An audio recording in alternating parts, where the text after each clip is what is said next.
Hello, Kristen. Very welcome to a Philoxenia online today from Philadelphia, where Kristen is at the University of Pennsylvania.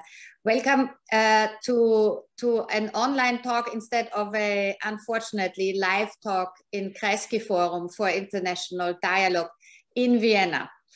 We were very much looking forward having you there already a year ago when your new book came out, and unfortunately COVID has completely destroyed our plans. Understandably so, yeah, but I'm really happy to at least be able to be here online. That is just wonderful. It is also hopefully not long that we can restart physical talks in Vienna, and then I come from London and you come from Philadelphia, and we can all get together and discuss all the subjects that have meanwhile happened in your life in a talk with a real guests in the hall, and have a lively exchange instead of sitting on our various computers and talking to each other like this. But let me introduce you, Kristen, properly to our viewers who have now turned in on Zoom and also on Facebook Live. I think what we want to say from the beginning is that we will have a talk between the two of us, but also invite everyone to ask questions.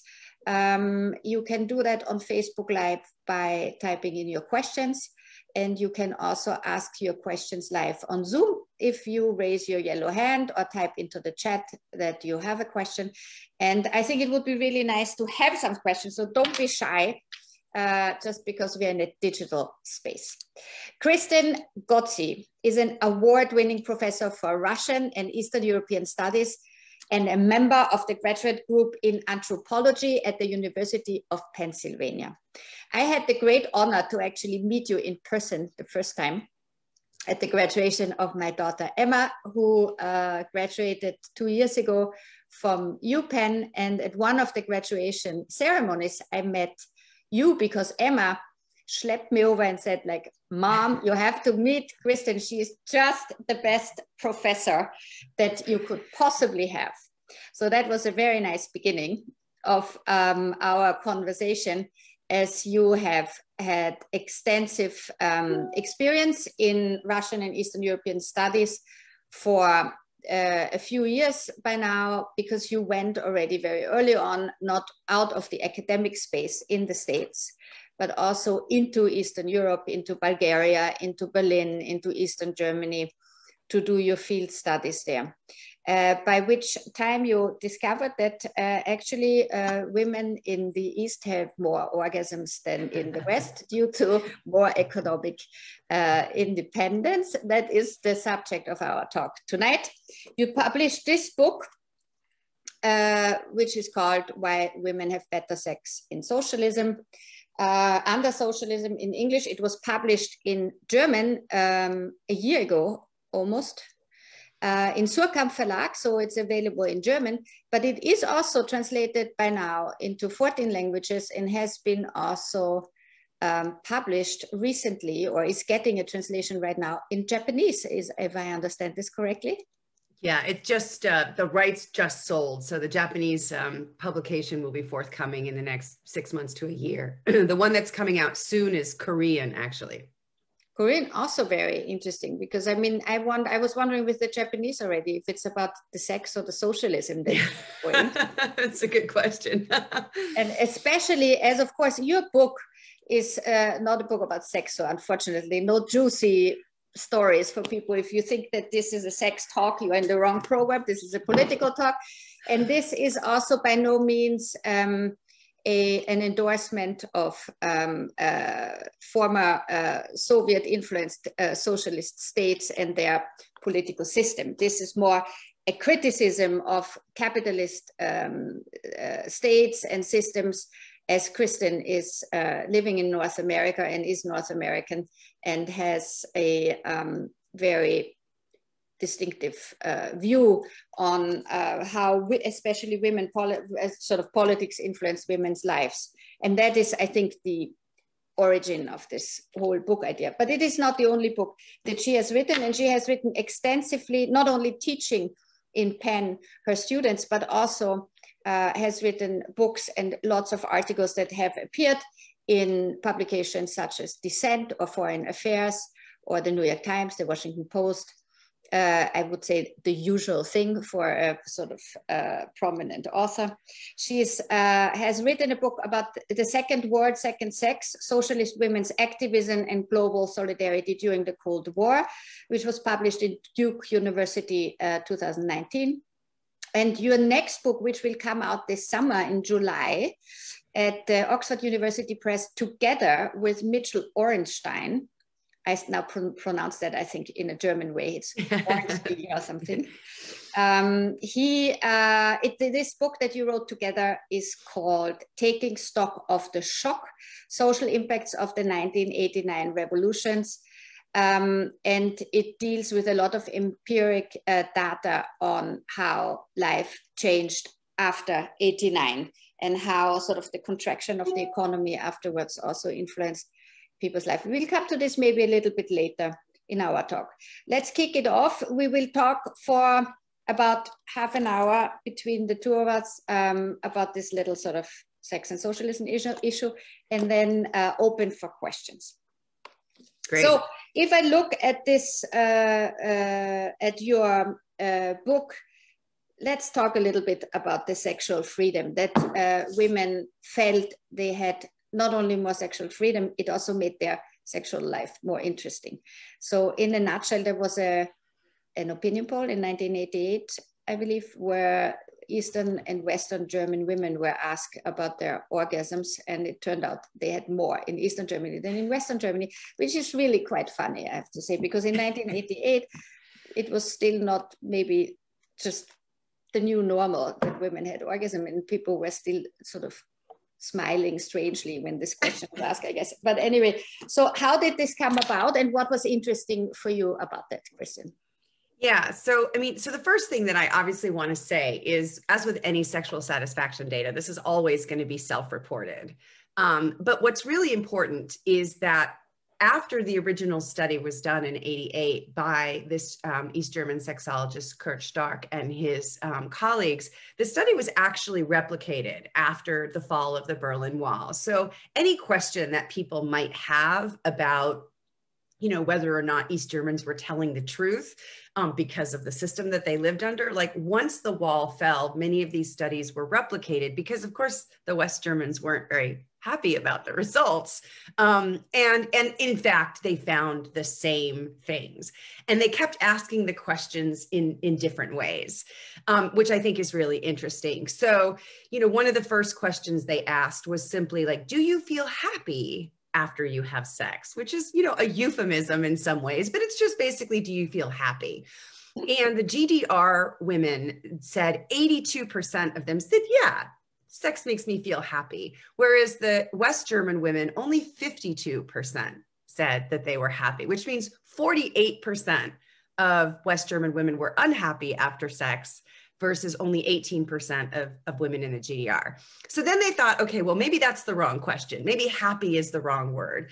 So then they asked them, did your last sexual encounter make you feel satisfied? Which is probably a better word for a euphemism for orgasm, right? And again, they asked both men and women. And in the East German case, 75% of women and 74% of men said, yes, my last sexual encounter left me satisfied. But look at the difference with Western Germany. Men, 84% said yes, compared to only 46% of women.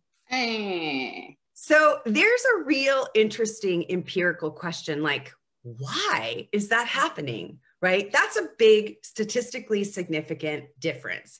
Again, taking into account the fact that this is self-reported data, that's always going to be an issue, but it does make you wonder what exactly was going on that there were such different experiences on either side of the Berlin Wall. And that was what really made me curious about, okay, how can we try to explain and understand what was going on? And, you know, a couple of explanations immediately popped to mind. You know, One is, I hear this all the time, is that like, we didn't have phones, there wasn't Netflix, you know, so people were just less distracted. But that doesn't explain the East-West difference, right? Because obviously in the West, they didn't have phones or Netflix either. So there's still something else going on. You know, the second explanation is that there was less to do in the East, right? Like nobody, there wasn't shopping, there weren't as many distracting activities. And so people had, you know, no choice but to stay home with their partners in bed. It was and basically so that lockdown without COVID.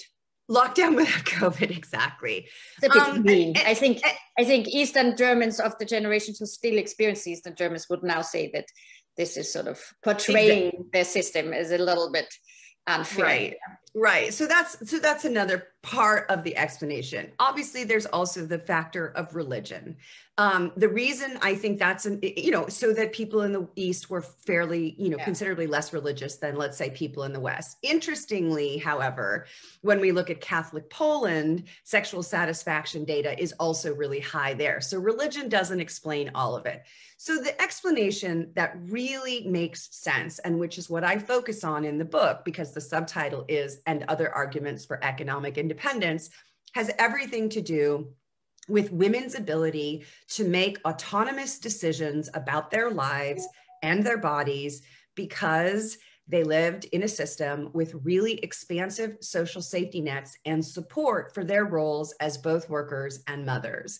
And because they knew that they would be okay if a relationship fell apart, they were not economically dependent on men, which meant quite simply that if you were in a relationship with somebody who treated you badly, or, you know, what made you unhappy, or potentially was abusive in some way, the stake of leaving that relationship, the stakes were much lower than they were in the West, right? So even today, if we look at, there are surveys about this. In 2016, 28% of British women, so I know you're in London, right? 28% of British women report that they remain in their relationships for financial security.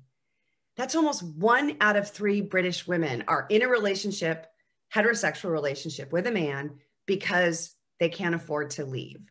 That problem didn't necessarily exist in places like the GDR to a certain extent. And so I was really curious about the ramifications of that and how that helps us think through the relationship between expanded social safety nets and women's autonomous economic independence.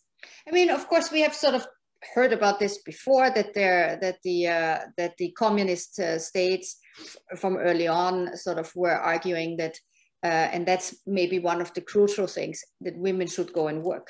You know, that the working class also, you know, nobody could afford to have an idle life sitting at home. Idle life, I say, you know, just doing just household and kids, which is in any case, as we all know, quite a lot. But, you know, it was a sort of early call from social democratic and socialist and communist thinkers to include women in the workforce. And that is sort of the key, isn't it, of this whole debate about the independence that then sort of came out much later in even question, like the sexual satisfaction or in the bedroom. So can we go a little bit through this? Because this is, I think, one part that you are also, I forgot to mention this, that you have this wonderful podcast about the selections from the works of Alexandra Kollontai, which I can recommend to everyone, because you're sort of reading out her work from more than 100 years ago. And you think how absolutely topical it still is in many ways. Yeah, absolutely. So, you know, in many ways, this sort of the story, I mean, there were socialists, utopian socialists in places like France, especially people like Charles Fourier and Henri Saint-Simon, as well as Flora Tristan, who were writing about the relationship between what they thought of as utopian socialism and women's emancipation. And they were very, very clear that those two things were linked, that as long as women remained economically dependent on men, and the capitalists could exploit women's unpaid labor in the home, the relationship of women to men was the same as the relationship of the proletarian to the proletarian to the bourgeois. That was Tristan's kind of original understanding of the problem. Engels comes along and develops that, but before Engels actually is August Bebel, who is a social democrat, and he combines an analysis of women's economic dependence on men with a discussion of women's sexuality. And it's precisely Bebel's text, Woman and Socialism, which inspires Alexandra Kollontai when she's writing about women's issues, excuse me, in the late 19th century. And she really begins to develop a theory about how the state, in order to fully emancipate women, the state needs to come in and begin to socialize some of the work that is done privately in the domestic sphere. So primarily childcare. But also, Kollontai thought very deeply about creating public kitchens, cafeterias, and canteens where women would either, or where people would either get their meals, or women could actually get prepared meals to bring home.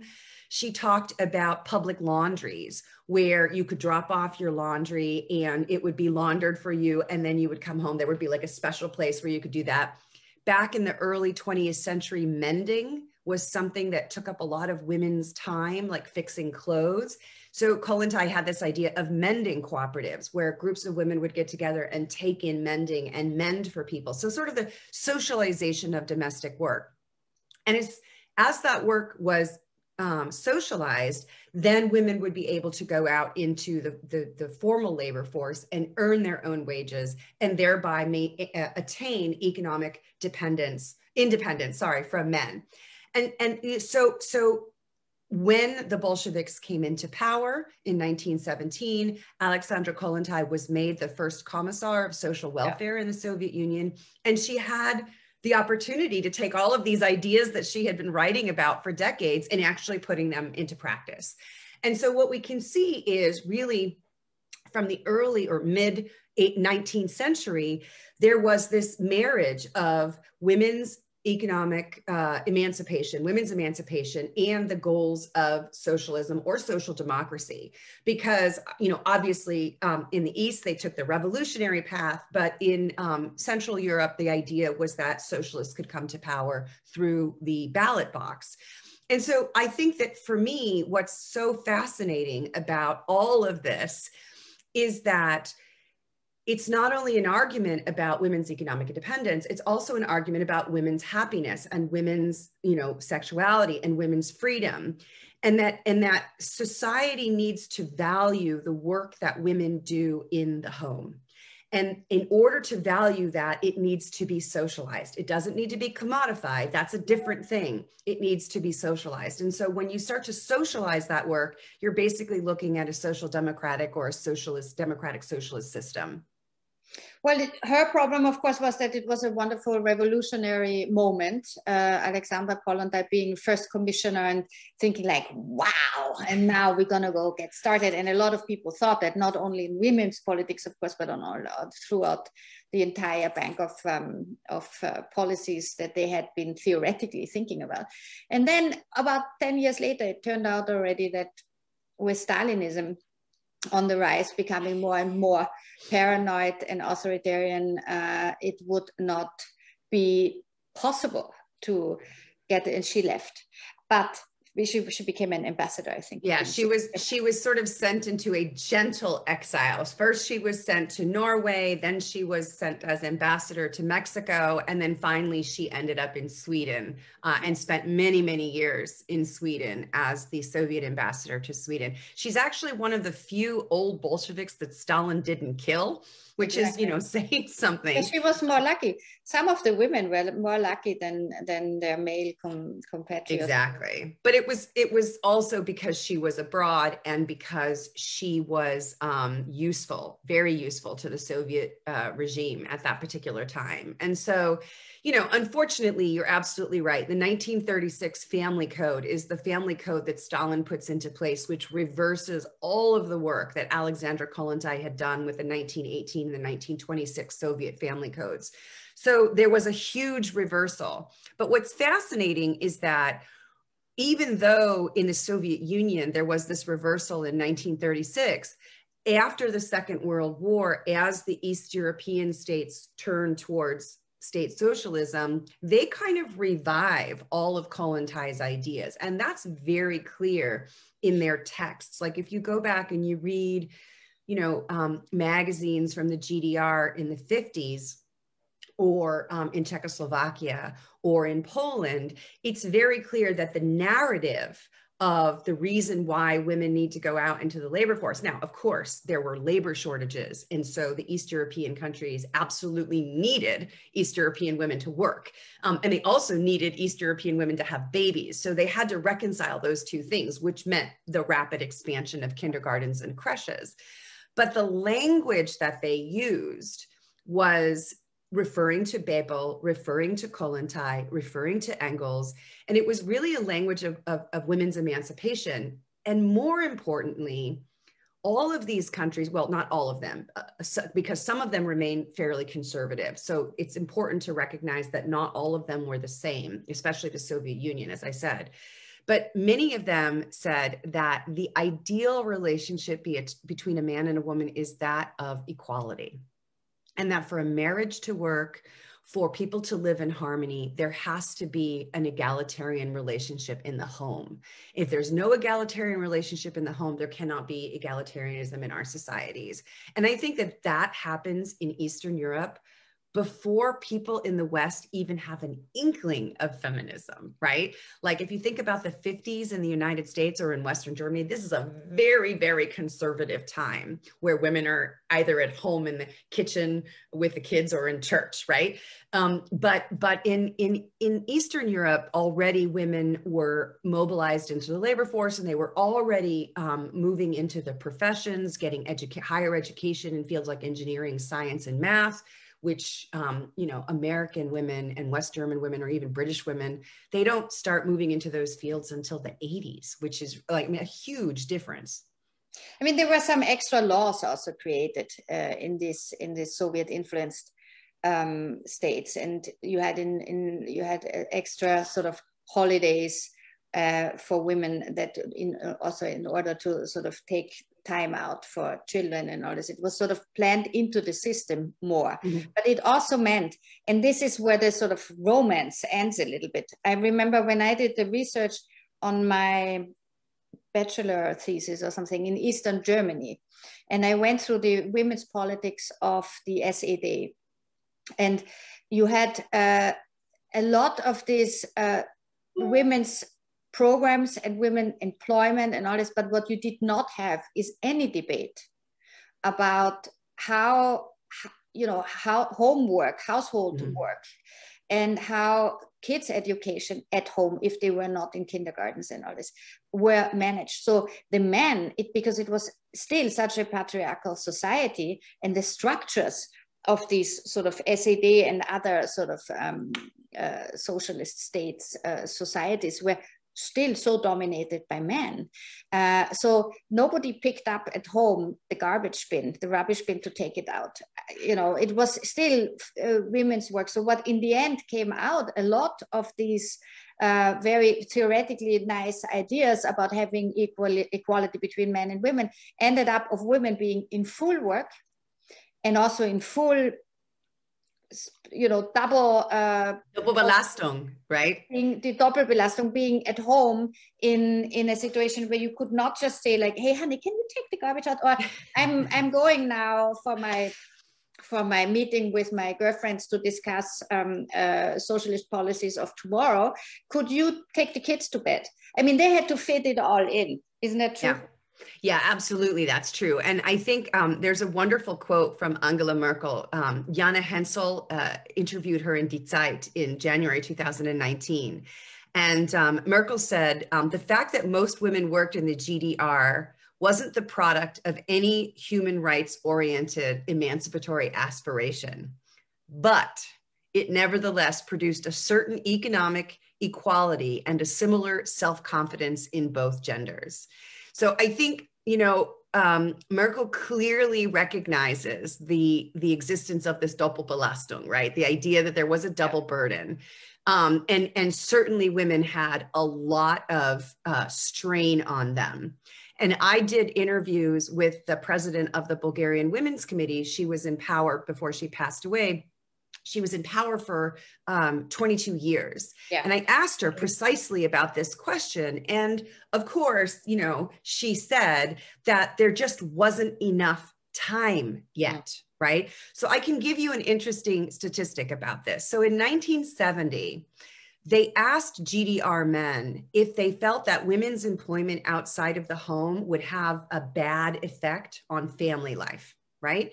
And in 1970, 37% of East German men said yes, that because women went to work, like the house wasn't as clean, the meals weren't as good, right? It was having a negative impact. But just 12 years later, this is a very short period of time, in 1982, they asked men the same question, and only 6% of men said yes. So in 12 years, that was a huge difference. So the counterfactual question is, have these societies had more resources? Because one of the reasons that colonized policies were reversed was that they were very expensive, and the Soviet Union was an incredibly poor country, especially after the First World War and the Civil War. Yeah. So the first question is, what would have happened if they had been wealthier countries, let's say like the United States or the UK or Western Germany?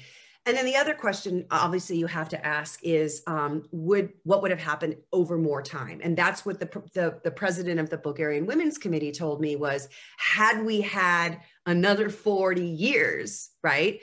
They were making clear efforts to educate boys, young boys, right, with the youth organization, so that boys felt like it was also their responsibility to help out around the home. She sort of thought that the grown men were hopeless. You couldn't change them. But if you started young and you raised a generation of boys who were more comfortable taking out the trash or staying with the kids, that maybe something would have changed. But there's absolutely no doubt that women had an incredible burden in the Eastern Bloc countries. But the interesting thing is, yes, it was awful before 89, but it became much worse afterwards. Yeah, it's what hit the bottom. I mean, what I saw in Russia when I lived there from 2002 to 2010, so already sort of quite far into the so-called democratic age, there was such a huge backlash in macho culture and sort of men taking back the reins, even from the nominal directorships that women had. But also women that could afford to stay home said, like, thank you. We are so exhausted from the socialist ideas about how women can happily work and happily have families, that we would like to be only now in a sort of, you know, and let the men bring the thing. I met a lot of women like this, and I couldn't understand how they so easily gave up on their, you know, achieved rights as working women. And they said, like, you just don't know how harsh the Russian communism was for them. So did you take this into account in your studies, that this actually happened, that people were not only happy about their achievements, but also really wanted to diss them easily after the change of the system? Yeah, absolutely. I mean, I write a lot, not only in this book, but in other work about what happened, the situation of women after 1989. And I absolutely think you're right. There were a lot of women who were exhausted and who really preferred to stay home. But of course you have to realize that that's a very privileged group that can afford that, right? So yes, there was, I mean, we're seeing this throughout Eastern Europe, this sort of anti-gender, you know, backlash is happening in many countries. you know, Poland and Hungary and places like that, where there, first of all, because there are demographic fears that women aren't having enough children.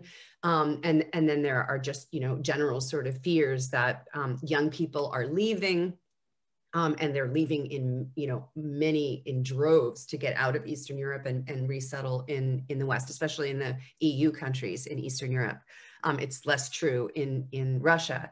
But I do think that there's, you know, you also have to consider the fact that, like, Ukraine is one, you know, for a long time was kind of sex trafficking capital of Europe. And now it's one of the worldwide destinations for surrogacy, right? So young Ukrainian women, you know, if they can't get jobs, and many of them can't, and they don't have a husband to support them, they rent their wombs out to Western families to gestate babies, right? So, okay, maybe that's easier than actually working for a living. Okay, you know, more power to them. I suppose that's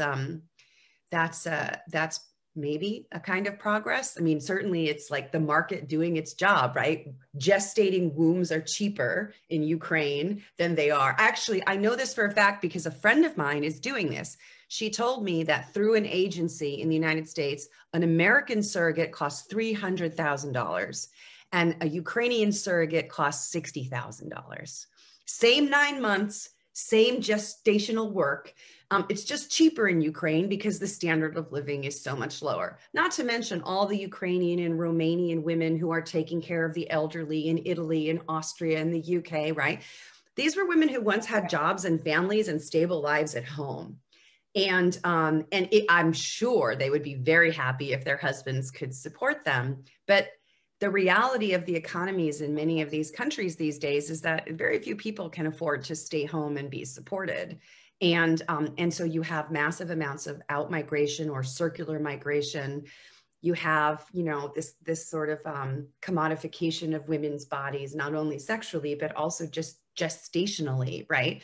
So I think, you know, you have to kind of look at both sides. And as I say in the book, and as I say every time I give a talk, I'm not in any way defending 20th century state socialism in Eastern Europe. I think that system is gone, and it's good that it's gone, and it shouldn't come back.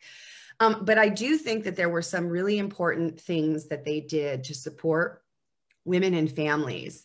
And unfortunately, they kind of threw out the baby with the bathwater, right? They went back to the kind of this imagination of a traditional family that just doesn't work, right? It doesn't work anymore because women, not all women, but many women have aspirations. And, you know, just to come back to your experience in Russia, you know, as I write in the book, Peter Pomerantsev talks about these he calls them gold digger academies, right? Where for young women, it's better to invest in learning how to find yourself a rich husband than it is to go to university, right? And I think that there's something to be said about the ways in which the market economy commodifies women in the extreme compared to a society that has a more expansive social safety net so that women's precarity,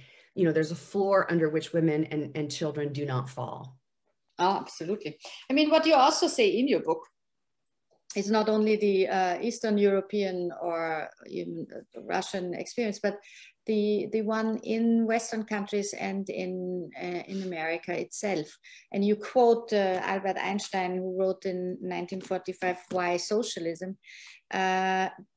Seeing a system that was, you know, he grew into after he left Europe, and he saw the shortfalls of a capitalist system that is not taking care of the social network of sort of healthcare.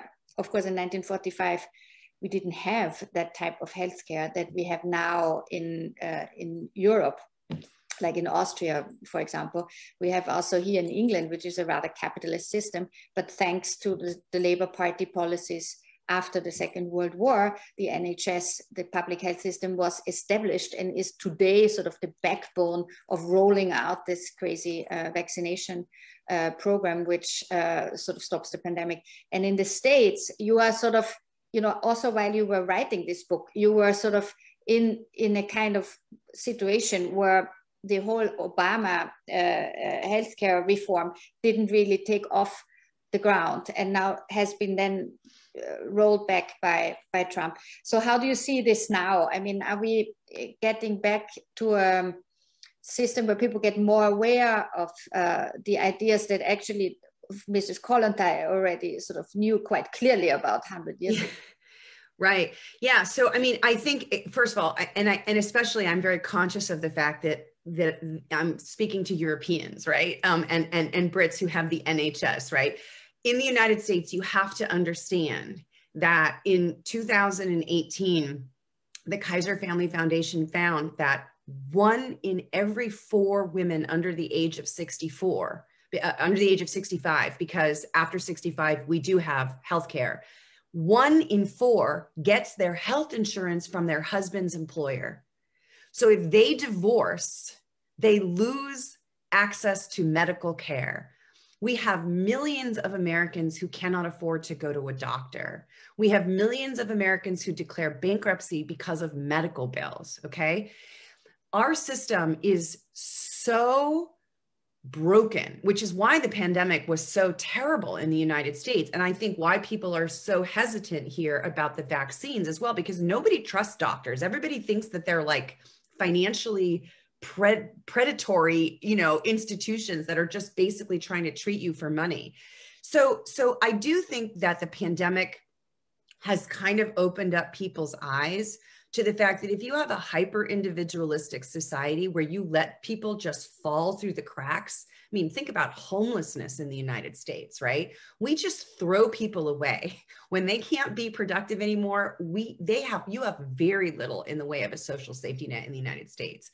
So when something like a pandemic happens, and it's, you know, and by the way, I think it's really important for me to point out that obviously I come from a more social democratic, socialist tradition, but even people on the right, like David Brooks, he recently had a column in the New York Times where he said, today's America could never come together to fight World War II.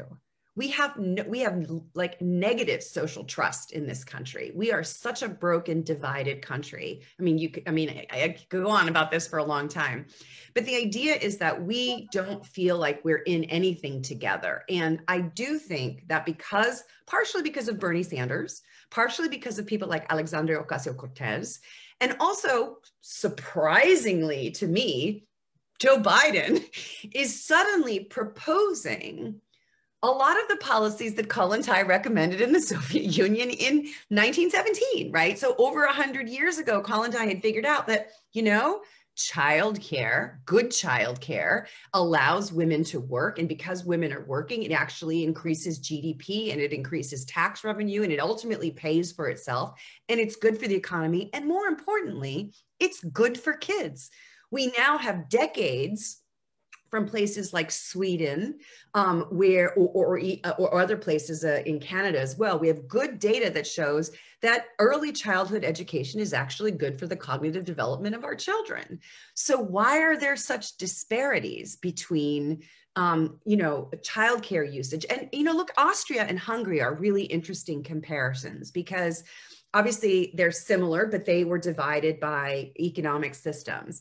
And if you look at Eurostat data from 2018, there's a huge difference in Austria versus Hungary of mothers who send their kids to creches and mothers who send their kids to kindergarten. So in 2018, 6% of Austrian children between 0 and 3 were in creche, compared to 12% in Hungary.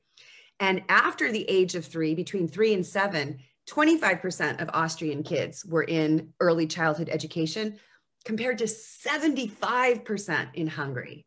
So you can see that it's not just a difference in whether or not the society expands these social safety nets, it's also a difference in mentality, right? If you were at a creche when you were a kid, and then you grow up and you have kids, you're more likely to put your kid in a creche or a kindergarten, right? It becomes normal as societies, you know, as these services become more normal. Like, I mean, childcare was a radically utopian idea when it was first introduced. And now even people like Joe Biden are saying we should have universal preschool education in the United States. So things do change, but they change very slowly.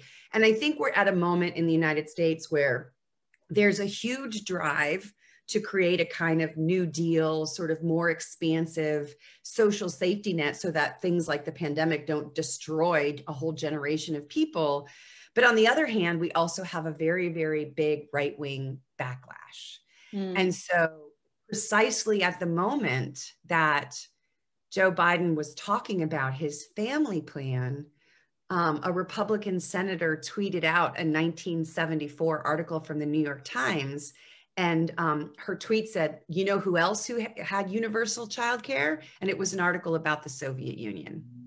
You can find it on Twitter. So the old anti-communist, McCarthyist, attitudes are still there. So anytime you want childcare, you're a communist. Anytime you want to regulate the banks, you're creating a system that will ultimately devolve into the gulag and the purges and the famines. Anytime you want to build a highway or invest in infrastructure, you're mounting the barricades against capitalism in the United States.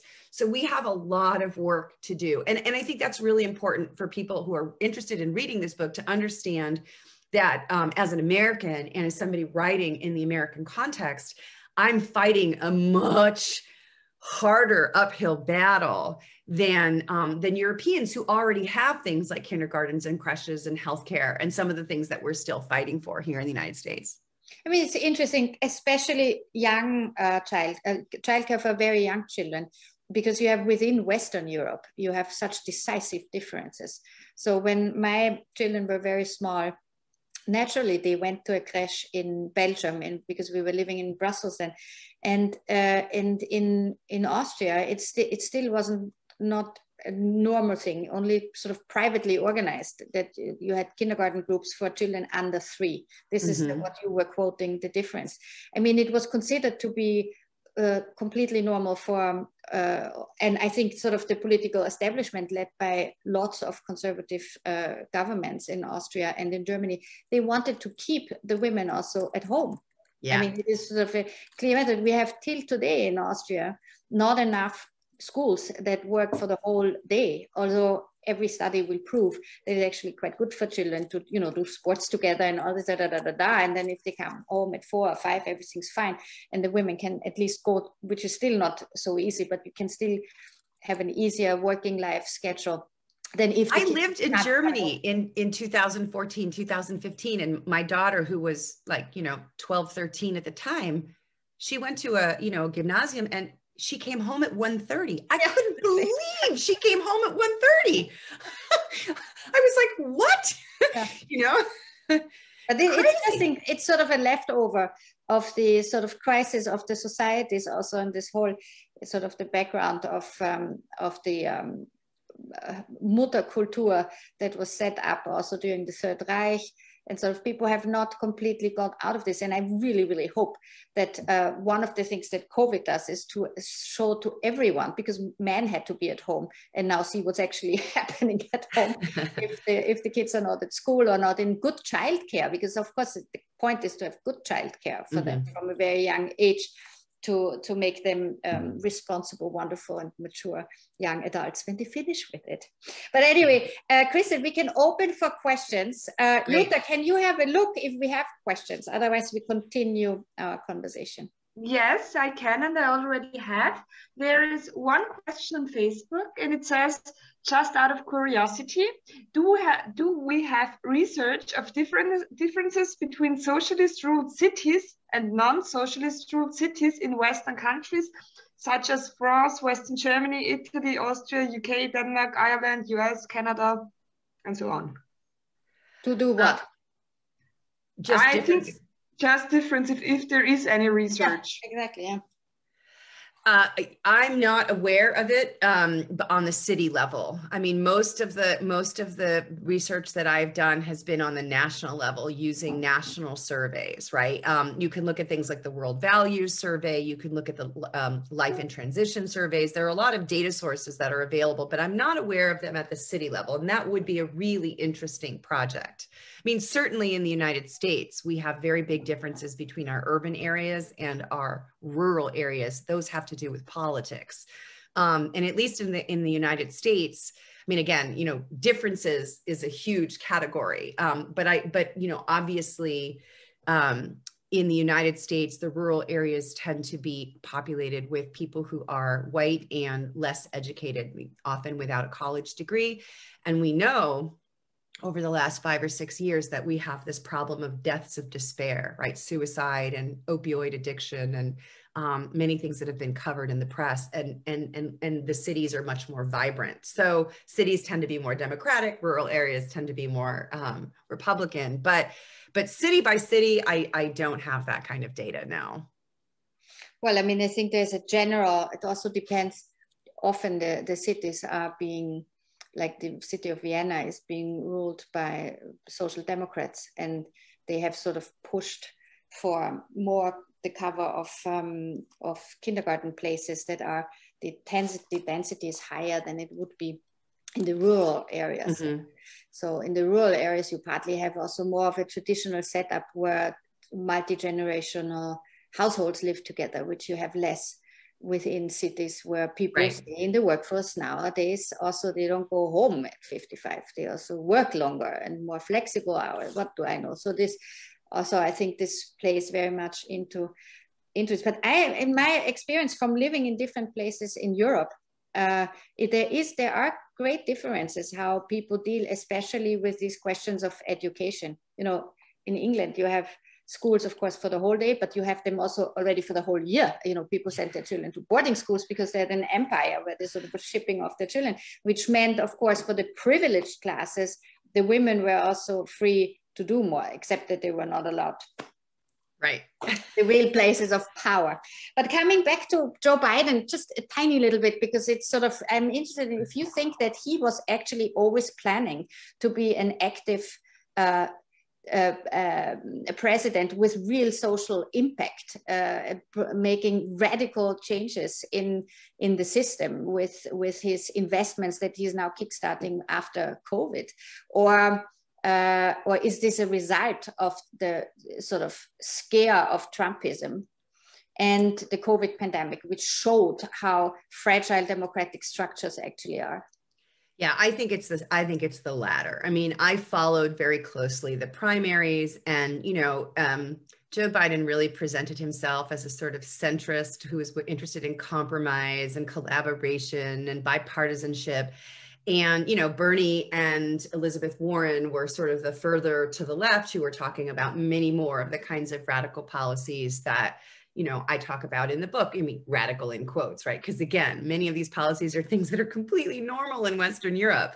But I think that, the pandemic, the fears of Trumpism, the kind of implosion that is happening right now in the Republican Party, just today, they ousted Liz Cheney for daring to challenge Trump's lie that the election was stolen.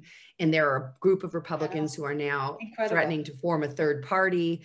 So, we have a very fragile situation, not to mention the issues of racism, systemic racism in the United States. And I think that Joe Biden has been in politics long enough that he realized that sometimes history gives you a moment, and this is the moment.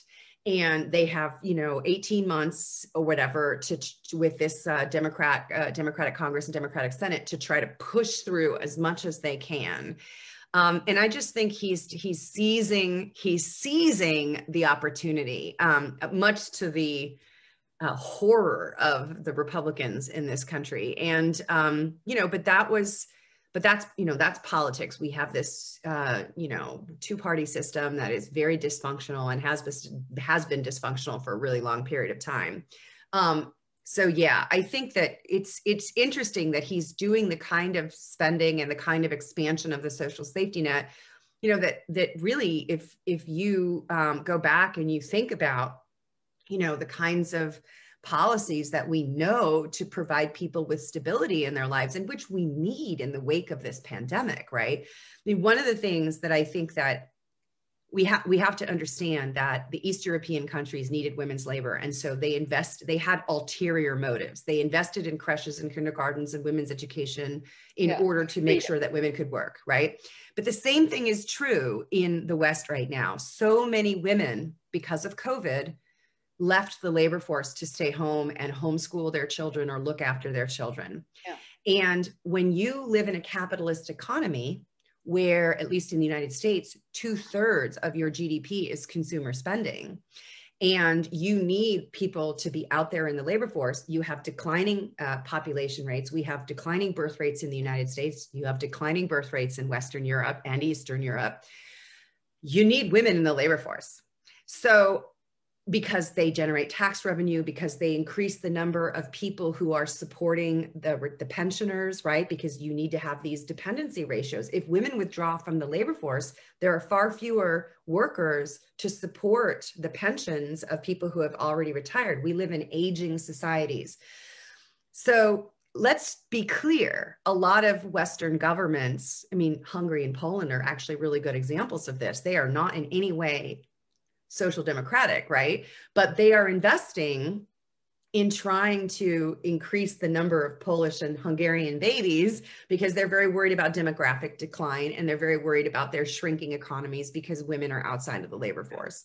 So a lot of the policies that Biden is putting in place, yes, they will expand childcare for women, and it will, it will challenge the traditional family, but it also helps the economy by getting women out there, because when women are in the labor force, they're paying taxes, they're paying towards their pension, pension funds that support elderly people today.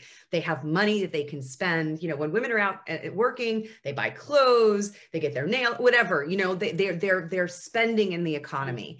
And that's good for the economy. Whether you agree with the, family implications of these policies, I think that you have to realize that there are ulterior motives. It's not just about women's emancipation. The same way that Merkel said that the GDR, this wasn't a vision of emancipation, but it had that effect, which I think is really interesting. It was the unintended consequence of needing women's labor after the Second World War that then created the conditions for women's economic independence. And I'm of the opinion that no matter how you get there, more independence for women is a good thing.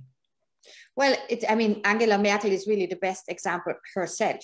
Have been mistreated as the little girl by Helmut Kohl, and then she showed him that she actually learned how to have enough self-confidence to become sort of the probably most influential political figure of the late 20th and beginning of the 21st century in the whole of Europe. Yeah, absolutely. So it is clearly a consequence also of her upbringing, of the structures. But one more question quickly on America, because what I find also in your book interesting, how you sort of bring up examples of your own social circles, how women have ended up with quite a good education in economic dependency of their partners, of their husbands.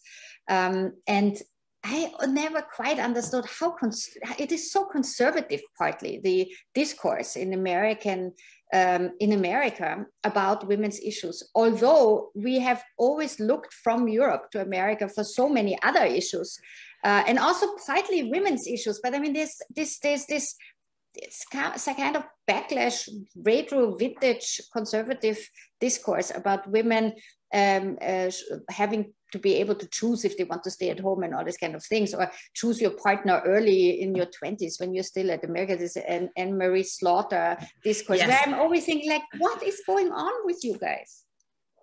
Well, okay. So, without belaboring this point, I think it's really important, again, to return to the work of people like Kollontai and Bebo, right? Which is when women stay home, it's obvious, right? That the reason that Republicans are opposed to Biden's plan to expand daycare is because it will raise taxes on people.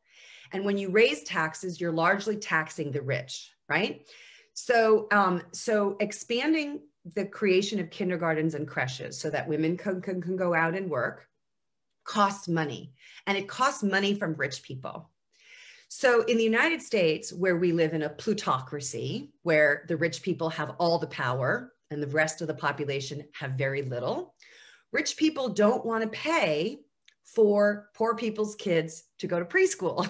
Yeah. Even if it will benefit the economy in the long run, in the short term, they have no interest in footing the bill for any kind of childcare that will benefit other people's children. They'll pay through the nose to benefit their own children, but they won't pay for anybody else's children because we're an individualistic society and it's every man and woman for themselves. So the root of this very conservative discourse about women staying home has to do with the fact that we want women to provide childcare and domestic services for free.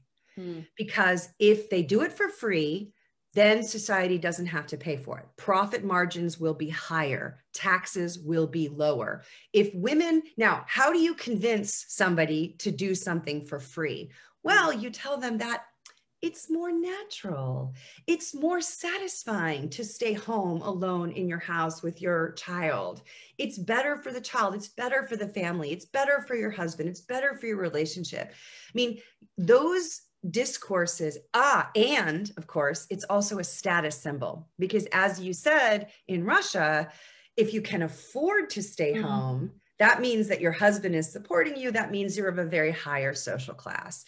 So in the United States, what we see very clearly is that educated women will, some of them, they actually have a higher rate of childcare usage than less educated women, but really wealthy women, right? Women of the like 1% or the top 5%, they stay home with their children because they live in a milieu where that becomes a status symbol.